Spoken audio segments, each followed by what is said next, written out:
BJP की सरकार ने असंगठित अर्थव्यवस्था पर आक्रमण किया है और आपको गुलाम बनाने की कोशिश की जा रही है। 2008 में जबरदस्त आर्थिक तूफान आया, पूरी दुनिया में आया, अमेरिका में, जापान में, यूरोप में, चाइना में, सब जगह आया। अमेरिका के बैंक गिर गए, कंपनियां बंद हो गई, एक के बाद एक कंपनी की लाइन लग गई, बंद हो गई। यूरोप के बैंक गिरे, मगर हिंदुस्तान को कुछ नहीं हुआ। यूपीए की सरकार थी, प्रधानमंत्री जी के पास गया और मैंने उनसे पूछा, मनमोहन सिंह जी बताइए, पूरी दुनिया में आर्थिक नुकसान हुआ है, हिंदुस्तान को कोई असर नहीं हुआ, कारण क्या है? मनमोहन सिंह जी ने कहा, राहुल, अगर हिंदुस्तान की अर्थव्यवस्था को समझना चाहते हो तो यह समझना होगा कि हिंदुस्तान में दो अर्थव्यवस्थाएं हैं। पहली असंगठित अर्थव्यवस्था और दूसरी संगठित अर्थव्यवस्था। संगठित अर्थव्यवस्था में बड़ी कंपनियां, नाम आप जानते हो। असंगठित अर्थव्यवस्था में किसान, मजदूर, छोटे दुकानदार, मिडिल साइज कंपनीज। जिस दिन तक हिंदुस्तान का असंगठित सिस्टम मजबूत है, उस दिन तक हिंदुस्तान को कोई भी आर्थिक तूफान छू नहीं सकता। अब आज के दिन आते हैं। पिछले 6 साल से बीजेपी की सरकार ने असंगठित अर्थव्यवस्था पर आक्रमण किया है। 3 बड़े उदाहरण तो मैं आपको अभी दे देता हूं। नोटबंदी, गलत जीएसटी और लॉकडाउन। आप यह मत सोचिए कि लॉकडाउन के पीछे सोच नहीं थी। यह मत सोचिए कि गलती से आखिरी मिनट पे लॉकडाउन कर दिया गया है। इन तीनों का लक्ष्य हमारे इनफॉर्मल सेक्टर को खत्म करने का है।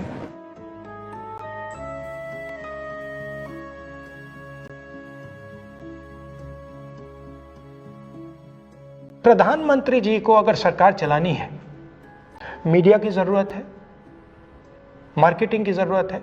मीडिया और मार्केटिंग 15-20 लोग करते हैं। इनफॉर्मल सेक्टर में पैसा है, लाखों करोड़ रुपए, जिसको ये लोग छू नहीं सकते।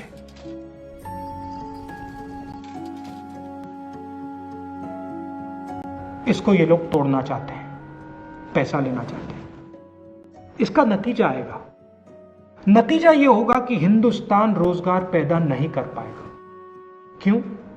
क्योंकि इनफॉर्मल सेक्टर 90% से ज्यादा रोजगार देता है।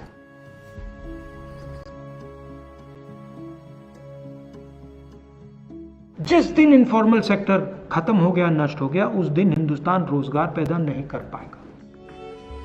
आप ही इस देश को चलाते हो, आप ही इस देश को आगे ले जाते हो और आपके खिलाफ साजिश हो रही है। आपको ठगा जा रहा है और आपको गुलाम बनाने की कोशिश की जा रही है। हमें इस आक्रमण को पहचानना पड़ेगा और पूरे देश को मिलकर इसके खिलाफ लड़ना पड़ेगा।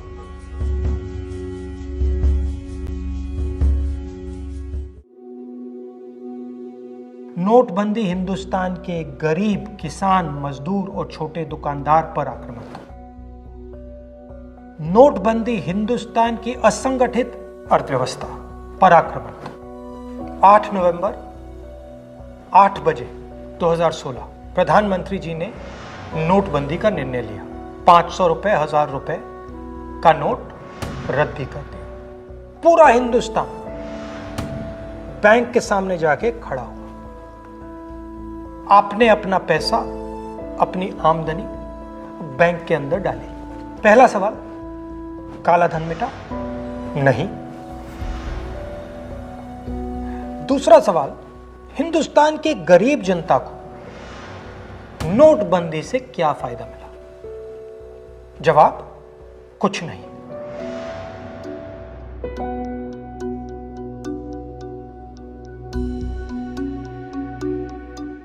तो फायदा किसको मिला? फायदा हिंदुस्तान के सबसे बड़े अरबपतियों को मिला। कैसे? आपका जो पैसा था, आपके जेब में से, आपके घरों में से निकालकर उसका प्रयोग सरकार ने इन लोगों का कर्जा माफ करने के लिए किया।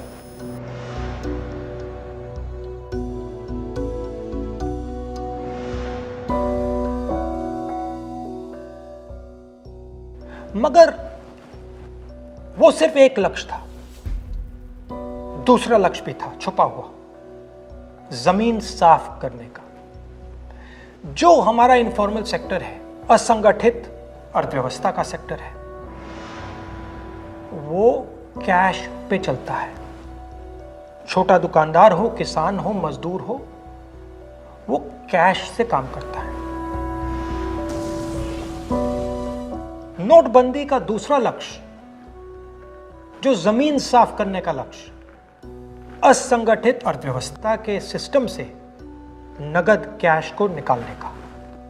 प्रधानमंत्री ने स्वयं कहा कि वो कैशलेस इंडिया चाहते हैं, कैशलेस हिंदुस्तान चाहते हैं। अगर कैशलेस हिंदुस्तान होगा तो असंगठित अर्थव्यवस्था तो खत्म हो जाएगी। नुकसान किसको हुआ? किसानों को, मजदूरों को, छोटे दुकानदारों को, स्मॉल एंड मीडियम बिजनेस वालों को, जो कैश का प्रयोग करते हैं, जो बिना कैश जी ही नहीं सकते। नोटबंदी हिंदुस्तान के गरीब, किसान, मजदूर और छोटे दुकानदार पर आक्रमण था। नोटबंदी हिंदुस्तान की असंगठित अर्थव्यवस्था पर आक्रमण था, और हमें इस आक्रमण को पहचानना पड़ेगा और पूरे देश को मिलकर इसके खिलाफ लड़ना पड़ेगा।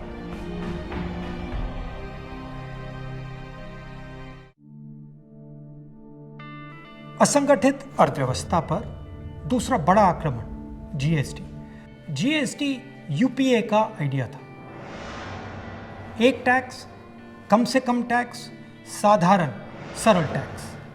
एनडीए का जीएसटी बिल्कुल अलग है। 4 अलग अलग टैक्स, 28% तक टैक्स, और बड़ा कॉम्प्लिकेटेड, समझने को बहुत मुश्किल टैक्स।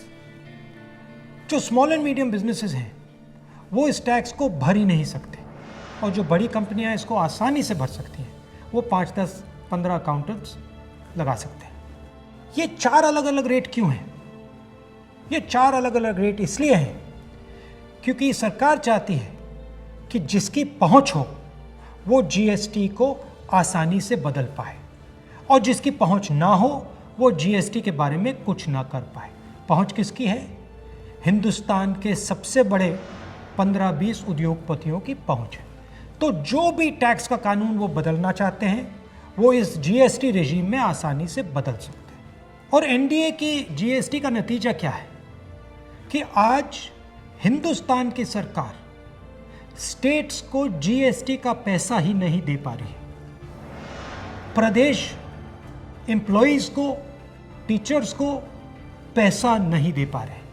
तो जीएसटी बिल्कुल फेल है, मगर ये सिर्फ फेल नहीं है, ये एक आक्रमण है गरीबों पर, स्मॉल एंड मीडियम बिजनेसेस पर। जीएसटी टैक्स की व्यवस्था नहीं है, जीएसटी हिंदुस्तान के गरीबों पर आक्रमण है।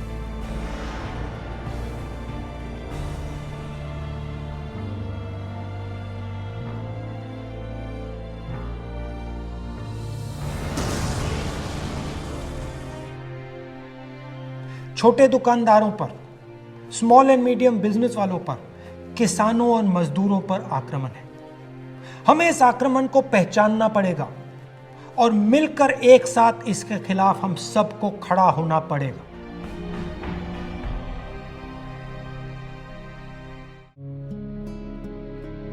कोरोना के नाम पे जो किया वो असंगठित क्षेत्र पर तीसरा आक्रमण, तीसरा वार। गरीब लोग, स्मॉल एंड मीडियम बिजनेस के लोग रोज कमाते हैं और रोज खाते हैं। जब आपने बिना कोई नोटिस लॉकडाउन किया, आपने इनके ऊपर आक्रमण किया।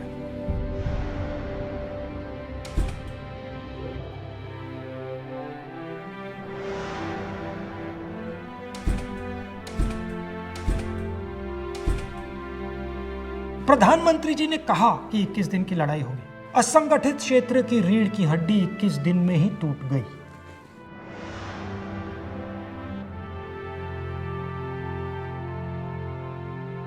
लॉकडाउन के बाद खुलने का समय आया, और आप देखिए कांग्रेस पार्टी ने एक बार नहीं अनेक बार सरकार से कहा